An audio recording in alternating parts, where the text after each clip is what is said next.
All right. Good morning. Welcome to the latest episode of Tulsa Life. And we have the Erins today in the house. Erin Robbins, Erin Catron. We are super excited because Erin is one of our top real estate agents on our team.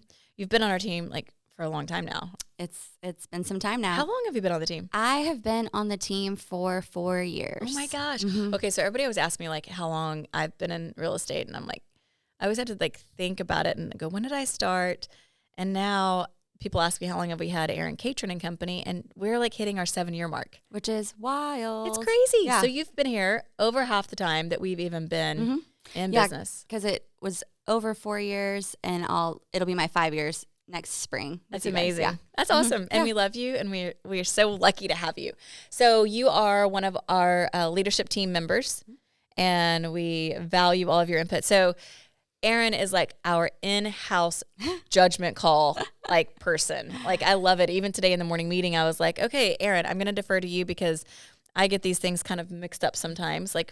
We have a lot of little nuances on our team. Well, yeah, not nothing. Some things are cut and dry, but there's a lot of in-between areas. Yeah, it's sales. So I feel all the time we're constantly going, okay, this could be a little gray, what's the call? And so we always go to E-Rob. We call Erin E-Rob because you're Erin number 2, and that just doesn't sound cool. And so Erin Robbins, now you're E-Rob. Yep. So anyway, and I like giving everybody nicknames or just altogether different names. I feel like it's a good thing if you have a nickname around here. I think so for the too. most part. That's true. So I'm happy about it. Okay, so today what we really wanted to kind of talk about and dive into a little bit is it's October, almost November of 2023, and we have hit an all-time rate high. We did it. Yes, we did it. We hit 8% in interest rates. And while we have a lot of people panicking, a lot of people thinking this is the sky is falling. What does this 8%, or, it changes every single day, but we did hit that ceiling that hasn't been reached since 2000. So it's been 23 years since we've seen rates in the 8s. And what does that really mean? So we're going to kind of do a little deep dive today because what it actually means is it's a great time to buy. Yes. And it sounds counterintuitive, and it sounds like something that, doesn't make any sense. But we're going to kind of tell you why right now, if you are in the market to purchase a home or sell a home, it's actually a really great time. And kind of breaking that down a little bit on options and just different techniques that you can use. So I love it because you are boots on the ground. Yes. How many homes have you sold this year? Do you know? Even it's been so many. At 23. 23 houses this year. Okay, so you have a pretty good pulse on what's happening in the real estate market in the Tulsa area. And Tulsa, as a rule, I believe is a little bit more insulated. We don't have the crazy high highs or the low lows. So we stay a little bit more consistent. We have some ticks up and down. Right now, would you agree that we're in a little bit of a down tick as far as the amount of homes selling? Yeah, I would agree with that. I would say if you polled area agents, not just on our team, most people would say that we're kind of down. But like you said, being insulated, if you compare our Tulsa market to a nationwide market, we are not nearly as down as other markets. So does it feel a little bit down because we just got out of the wild, wild west of 2020, 2021, even going over to a little bit of 2022 when it was madness? Yes, but I think we're still doing okay. We are. We're still doing we're really consistent. Number of transactions are down by a percentage. I mean, it's a smaller percentage, but I would say 5% year over year. We're down as far as the number of homes that have sold. The amount of the purchase price has also gone down. Yes. So we've seen a little bit of a tick down in price per transaction. So that's something that as a buyer should excite you because let's talk about the craziness that started. So we had COVID. COVID, I really feel we started feeling it a little bit more after spring break of 2022. So that March area, I remember Noah not going back to school. So in my mind, I kind of feel end of March, 1st of April is when the COVID became real in Oklahoma. And it was, our schools are now shutting down. We hadn't even started in the virtual world yet. It was just okay, we don't know what we're doing, but don't be around anybody. Right. And so stay home, stay masked up, sanitize everything, and don't even see your family. Like if you live with them, it's okay, but everything else is off limits. I feel like that lasted a couple of months. And then after that, and as a real estate team, I can remember we were doing our meetings on Zoom, but we were still meeting. Yep. And we didn't even have Zoom at that point. I remember having to get a Zoom account. I was like, what is this? What is Zoom? Oh my goodness, what are we doing here? And we still continued to meet via Zoom, and we were doing a lot of video tours. Yes. So we were still going. We would still meet people if they were brave enough. And keep your distance. Yeah, we'd be like, okay, you go ahead. I'm going to open the door and I'm going to stay 6 feet from you, and you go look at the house. I think at one point before I had like gloves, I would like use like tissue or like different things to like touch knobs and touch like the light switches, because that's something you do as a real estate agent. You go in and you prepare the house and you turn lights on for people. So you didn't want to touch anyone's things. And so I know. And now, it is funny. Yeah. Like you think about it. So then came the mad rush, right? Then it was like all of a sudden everybody wanted space. Yep. And, prices plummeted on the condos that you were packed in. I remember I have a friend, she lives in Salem, and she's like downtown just like went, like it was mad. Everybody's like, let's get out of here. Yes. It's the apocalypse. I gotta go. Yes. I don't want to be around people, and living in a place that I'm in close quarters is not working. So anyway, we had a really great 2020. We ended 2020 really strong. 2021, 2022, insane. And what we saw was a flood of people buying homes. Inventory was tight. So historically low, house went on the market and it sold. It basically, you were priced even remotely well, and your house is going to sell. And then that turned into, like multiple offers, escalation clauses. So tell us a little bit. You don't have to go in too much detail, but tell us like the techniques that were happening in that market to try to help people get into homes. Oh yeah. I think kind of how that felt. I think it's fun to revisit it, because it's like, that was wild.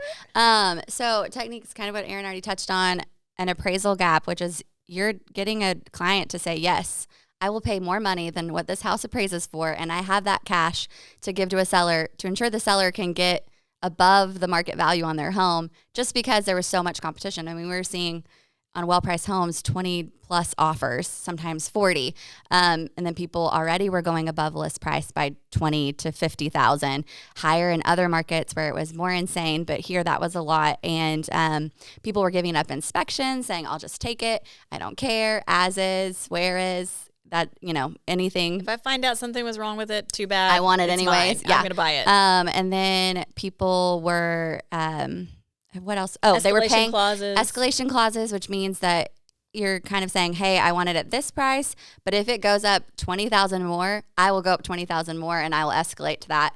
They have to have another offer, but that's how that works. So it's almost like saying like it's an auction. Yep. Oh, you say you're gonna, yeah. I told people all the time, this is an auction. This is not spend $300,000. I'll spend $350,000. Oh, you're going to spend $350,000. I'll spend $370,000. Yep. And then you end up buying a house that's really a $300,000 house for $350,000, $370,000. Yep. And you also have your appraisal gap in there, so it's like, hey, you're locked into buying this house for above above market value. Yeah, above market value. So market value and appraised value. I said market value, but I shouldn't have said market value, because market value truly is what the market bears.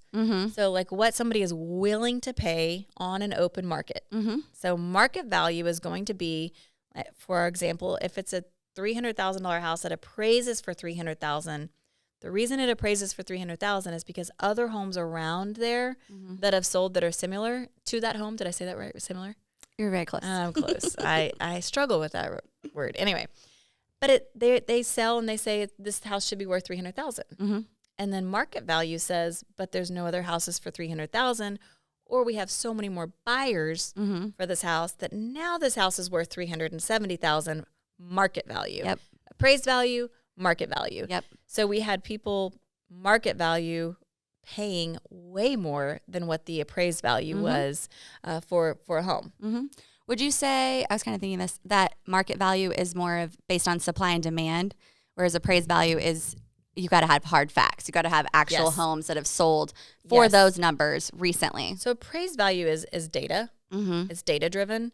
And yes, scarcity, supply, all of that is going to really drive that market value.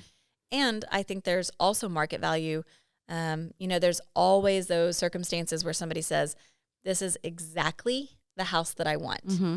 It has the acreage, it has the swimming pool, it has all of these things that it's nearly impossible to find. Mm-hmm. So because it is the exact house that I want, I'm willing to pay more than what other homes have sold that are kind of comparable to that, because that's the value it is for me. Right. So I think that, again, is going to be, the market value for somebody. That can be circumstantial for different people. Mm-hmm. So we're in a new market now. We went through the craziness of COVID. Prices skyrocketed. Yep. People had to get super competitive, super strategic just to find a home. I mean, we would have people, like, we trained a lot during this time because we knew that our clients needed to be equipped with real estate agents who knew how to get them homes. Yep. And so we spent a lot of time training on here's techniques, because at the end of the day, again, market value for somebody who needs a home Mm-hmm.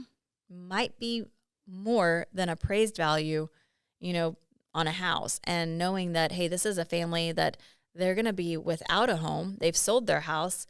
They don't have anywhere to live. And if they have to store all their items, and if they have to live in a hotel for a month, Mm-hmm. before they can buy the house, how much more would they have spent on the house just to be able to get it? Yep. So understanding our clients' needs, understanding how to meet those needs became really important. Mm-hmm. So now we are in a different market. So now we have seen a little bit more of a normalization of supply and demand. Homes are kind of staying on the market a little bit longer. Mm-hmm. There's still not a crazy days on market. No. Homes that are priced correctly, Yes. sell quickly, Yes. and still seeing multiple offers Mm-hmm. on the homes that are priced really competitively, which again will drive that number up. Right. Which So is, continuing to increase the just relative price in the area. If you keep seeing homes that sell for that above appraised value, or, the market value goes up. But yeah. So now we have this whole new feeling of dread, because now we're not having to have escalation clauses on everything or appraisal gaps on everything or taking it as is without inspections. Mm-hmm. Now it's interest rates. Yep. So now the big buzz is interest rates are so high. Affordability is not there anymore. We can't afford a home. Mm-hmm. But that's not true. Nope. And the difference that we're seeing in interest rates compared to the price difference that it's come down in price is either a wash or to your advantage if you're a buyer. Mm-hmm. So let's walk through that a little bit, because I think everybody who's listening to this, that's really listening, is going to go, that doesn't make any sense. So we saw this really cool video, and one of the things that I think was super smart was how, they kind of portrayed this is what this means at a house. So kind of tell us kind of what Ryan said in his video. I'll let you kind of explain. Okay. And it doesn't have to be specifics, but, just kind of at this price point, this interest rate. Yep. So basically comparing it, we've gone over what the market was. Interest rates were lower, but everything was harder to obtain. You were buying a house for above appraised value, or the market value had gone way up. So basically what he was saying, which was so insightful and is really great to hear if you are in the market or planning to get in the market, don't wait, because it's far better right now to buy a home that, say the home is $300,000. We've been talking about $300,000. He was saying, I'd much rather buy a $300,000 home for, you could probably negotiate, get that home for 2% under, 298, 290 at the interest rate we're at today, which is around 8%, versus buying that $300,000 home for 350, 370 at 4% interest rates, or however low, you could have gotten interest rates a year ago. Because, and this is the key part that was so, I was like, duh. So smart. Yeah, light bulb moment, is we can renegotiate the rate on a home. We have proven that time over time. Any lender will tell you, rates drop, we refinance. People, going back to 2020, people like crazy were refinancing. Yes. Because what they see, those rates drop, and they're like, I don't have that low. Yeah. I'm refinancing. I mean, I had countless friends tell me how excited they were to refinance their homes and, get their payment lower and all this. So anyways, we can change that. I shouldn't say change. We can renegotiate the rate. If rates drop, yep, you can take advantage of that. Exactly. But how often do prices drop on homes? Once again, we talk about insulated Tulsa market. We don't see the high highs and low lows. I mean, a crash is not coming that that's going to really affect Tulsa. So I was in Florida in 2000. We moved in 2007. Mm-hmm. And 2007, 8, 9, 10. Oh my gosh, that was a crash. Mm-hmm. And that was like the worst crash that we've seen in our lifetime. Yeah. And I don't believe we're going to see that, knock on wood, ever in mm-hmm. Tulsa. I don't think we're ever going to see the bottom drop out and pricing just plummet. Mm-hmm. As a rule, real estate is the one place that appreciates steadily. And so that means that you have appreciation on the value of your home, and that means that the pricing goes up. Mm-hmm. So year over year, yeah. You can almost bet on the housing market in any time in our life other mm-hmm. than one time. And that even now is, people have rebounded from that, that they're way up from when they were in 2008. Mm-hmm. So even the house that I had in Florida in that time frame that I bought at high at 2006 is now worth more than it was in 2006, even though it crashed and then came back. Mm-hmm. So it's just usually time corrects that. But you can't renegotiate the purchase price that you spent on the house. Yep. If you buy a house at $350,000, you bought the house at $350,000. Mm-hmm. You can't go back next year because another house is different price, mm-hmm. and now it's come down a little bit, and you want to go, but now I really want that house for $300,000. It doesn't work that way, but the rates do. Yes, which is to everyone's advantage that's listening to this, because another key thing that he pointed out is, and Erin has talked about too, is our demand is high. Sorry, our supply is low and stayed low. And once those rates, which are predicted to go down, we don't have a crystal ball, we can't tell you when, but in the future, when they go back down, he was like, watch out, because you think prices are high now. When the demand skyrockets again, because everyone is like, oh, I've been waiting for them to drop back down, it's going to happen again where those prices jump back up. And the people who own real estate are going to be, thank you very much, because I just got a lot more equity in my house. That's right. So, and if I want to buy a different house, sell my house because it's worth more now and I can get a lower interest rate again, then it's a win. Yep. Or renegotiate your rate. Mm-hmm. So lenders now too, this is where it's really, really important to have a real estate agent who has great connections, who mm-hmm. understands every market that we're in, and it changes all the time. But right now, what I really want you to hear is that if you are thinking about buying, it is a great time to buy. Yep. Just because the interest rates are higher right now, the prices are a little lower, and you can always renegotiate that. There's also strategies that you can use right now in this market that we use all the time to help our buyers. Even if they're buying right now, they're buying at a great price. The interest rate is higher, but they can buy down that interest rate. And so there are ways that you can still get creative about buying, making your purchasing power stronger, getting a buy down on your rate, which means that you're going to have, instead of an 8%, you might have a 6.5%. You might have a 6%. It just depends on how much you want to buy down. That does cost money. That can be covered by the seller. Mm-hmm. Actually has to be covered by the seller, but we can get strategic on how we do that, how you make a great offer on that. But at the end of the day, making sure that you're connected with agent, with a professional who knows how to navigate any type of market, mm-hmm. but right now, especially this market, because there's not as much competition. Right. And so now is a great time to buy. There's not as much competition. You're not going to get beat out repeatedly over and over again and then mm-hmm. stuck with not being able to purchase a home, or having to purchase a home and spending more money, or not having inspections, or not, it's just, the list goes on and on. But at the end of the day, it's a great time to buy. Yes. And I just keep thinking, and it's not just from an investment standpoint, it's from buying real estate in general, investor or homeowner, however you're going to use it. People make money on the down markets, the ones that take advantage of the times where everyone's calling for gloom and doom, or like, saying maybe, wait, which you can wait. That's totally your call. But you can also take advantage of this time and not wait, because nobody wants to wait and look back and be like, I should have just bought a house. Yes. I should have taken advantage of that, because now look where we are. So, especially if you're renting. Oh, 100%. I would say, there's people that have bought in the last few years that I would say, if you're not in a position that you really need to sell your home, then, stay put. If you got a nice 3-4% interest rate and you just bought a couple of years ago, then great, good for you, fantastic. Mm-hmm. But if you're renting, the market for rentals is just going to go up as mortgages go up. Yep. So whatever your landlord is paying or whatever they, even if they don't have a mortgage, whatever that going rate is, your rent has to cover that. So most times that landlord is going to go, if this is my mortgage payment, I need to make sure that that's covered. I need to make sure that I am, netting off of this house. So rentals are going to go up. Rental rates are going to go up as interest rates grow. Go up. Grow. But anyway, I just think that if I was going to tell anybody, it's a great time to be buying. The demand is less. Also, it's a great time to sell. You've got more intentional buyers. Yes. You have people that really do want to buy homes. One of the things that we saw during the COVID craze is that because people would make these really quick decisions, it caused a lot of cold feet. Yep. And so we had sellers who could get frustrated because of buyers going, yes, I'll pay you more money than what you probably should get. And then the next day they're like, just kidding. I slept on it. Now I'm not hooked up. And so it was a harder, market for both sides.